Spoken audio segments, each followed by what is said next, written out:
DA হোক অথবা অন্য কোনো বকেয়া আদায়ের জন্য বহু সময় রাজ্য সরকারি কর্মচারীদের আদালতের দ্বারস্থ হতে দেখা যায়।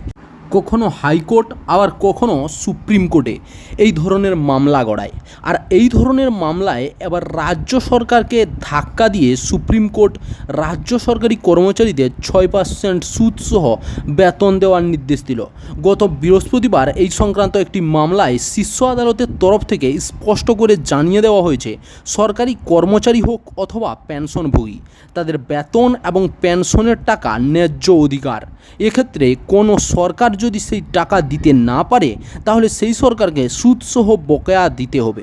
সুপ্রিম কোর্টের এমন রায় যে কোনো সরকারের কাছেই ধাক্কার বিষয়। বেতন বাকি রাখার এমন ঘটনার পরিপ্রেক্ষিতে একটি মামলার পরিপ্রেক্ষিতেই হাইকোর্টে 12% সুদসহ বকেয়া বেতন এবং পেনশন মেটানোর রায় দেওয়া হয়েছিল। সেই রায়কে চ্যালেঞ্জ করে রাজ্য সরকার শীর্ষ আদালতের দ্বারস্থ হয়।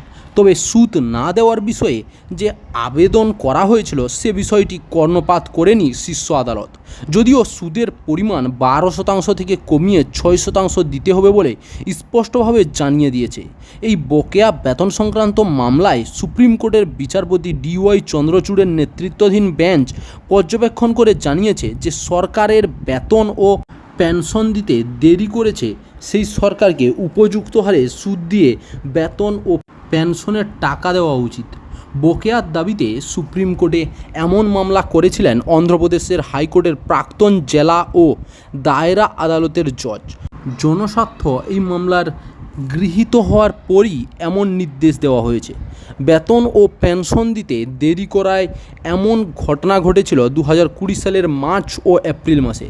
অন্ধ্রপ্রদেশ সরকারের তরফ থেকে এই মামলার পরিপ্রেক্ষিতে জানানো হয়, ওই সময় কোভিড অতিমারি ছড়িয়ে পড়ার কারণে আর্থিক অনিশ্চয়তায় ভুগেছিল রাজ্য সরকার, যে কারণেই বেতন এবং পেনশন প্রদান স্থগিত রাখার সিদ্ধান্ত নেওয়া হয়েছিল।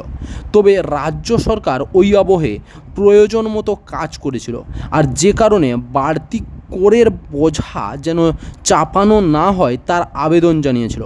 কিন্তু শীর্ষ আদালত রাজ্য সরকারি কর্মচারী এবং অবসরপ্রাপ্ত সরকারি কর্মচারীদের ন্যায্য দাবির বিষয়টি মাথায় রেখে 6% সুদসহ বকেয়া মেটানোর নির্দেশ দিয়েছে।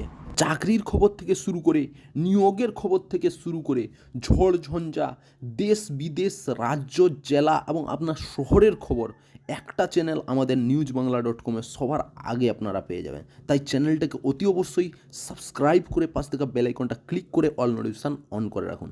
জয় হিন্দ, জয় ভারত।